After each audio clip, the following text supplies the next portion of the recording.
जहां प्रधानमंत्री नरेंद्र मोदी के जाते ही सीएम सैनी ने अफसरों की बैठक ली है। दरअसल प्रदेश भर में 15 जून तक ही सड़कों की मरम्मत निर्माण कराने का निर्देश दिया है। आम जनता को किसी प्रकार की असुविधा न हो, इसके अलावा मानसून से पहले सभी सड़कों की मरम्मत का काम पूरा हो जाना चाहिए। सीएम सैनी ने अधिकारियों को दिशा निर्देश दिए हैं। तो बड़ी खबर आपको बता दें, जहां कल प्रधानमंत्री नरेंद्र मोदी हरियाणा के दौरे पर थे। हिसार और यमुनानगर में दो बड़ी सौगात जनता को दे करके गए हैं और ऐसे में जैसे ही पीएम मोदी रवाना हुए हैं, सीएम सैनी ने अधिकारियों के साथ बैठक ली है और बैठक के बाद दिशा निर्देश अधिकारियों को दिए गए हैं।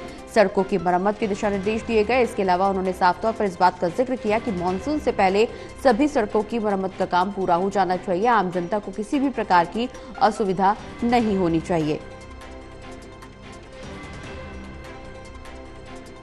तो बड़ी खबर आपको बता दें, जहां कल प्रधानमंत्री नरेंद्र मोदी ने हिसार और यमुनानगर में बड़ी सौगात दी जनता को। जहां हिसार एयरपोर्ट का शिलान्यास किया, वहीं दूसरी ओर यमुनानगर में 800 मेगावाट थर्मल पावर प्लांट की आधारशिला भी रखी और इस दौरान जनता को संबोधित भी किया। विपक्ष पर प्रहार करते हुए भी नजर आए और जैसे ही प्रधानमंत्री नरेंद्र मोदी हरियाणा से रवाना हुए, इसके बाद मुख्यमंत्री नायब सिंह सैनी ने अधिकारियों की बैठक ली। अधिकारियों को तमाम दिशा निर्देश दिए, सड़कों की मरम्मत का काम समय से पूरा करने के निर्देश दिए।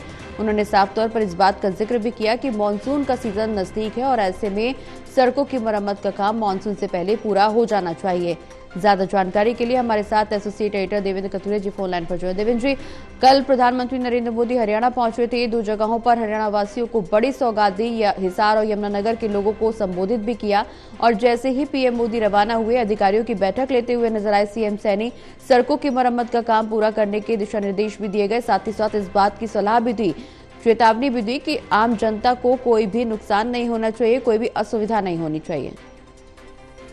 देखिए, प्रगति हरियाणा में बहुत सारी सड़कें टूटी हुई है, जिससे छोटे दुपहिया वाहन गिरते हैं, चोटें लगती है उनको, वैसे भी असुविधा होती है। अगर सड़क है तो सड़क दिखनी चाहिए। तो विधानसभा में ये मामला उठा था, अभी जो हाल ही में बजट सत्र का विधानसभा था, उसमें विपक्ष ने मामला उठाया था। तो मुख्यमंत्री ने घोषणा की थी कि अधिकारियों को कह दिया गया 15 जून तक सभी सड़कों को दुरुस्त कर दिया जाएगा, क्योंकि रिपेयर होगी। नई सड़क बनाने के लिए प्रपोजल भेजे जाते हैं, टेंडर होता है, वर्क ऑर्डर होता है, बहुत सारी प्रक्रिया होती है, लेकिन मरम्मत में ज्यादा दिक्कत नहीं है। उसमें अधिकारी अपने लेवल पर अपने अपने क्षेत्रों में ये काम करवा सकते हैं बिना टेंडर प्रक्रिया के। तो मुख्यमंत्री ने विधानसभा में कहा था कि 15 जून तक सारी सड़कें दुरुस्त हो जाएंगी, रिपेयर हो जाएगी। अब प्रधानमंत्री के जाते ही शायद, क्योंकि सरकार कह भी रही है ट्रिपल इंजन सरकार, तिगुनी रफ्तार, शायद प्रधानमंत्री डायरेक्ट भी कर गए, आदेश देंगे कि अब तेजी से काम करके दिखाओ।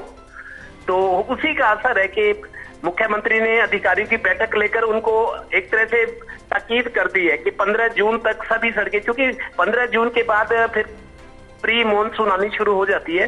बारिशों में सड़कें टूटती हैं, चाहे नहीं भी हो, भले पानी पड़ते ही सड़कें टूटती है तारकुल की। तो इसी वजह से 15 जून तक इस काम को पूरा करने के आदेश दिए गए। 2-4-10 दिन फालतू भी हो जाए तब भी फर्क नहीं पड़ेगा, क्योंकि जून के आखिर में प्री मानसून आता है हरियाणा में। जी, जी, चलिए, बहुत बहुत शुक्रिया देवेश जी, तमाम जानकारी हमारे दर्शकों तक पहुंचाने के लिए।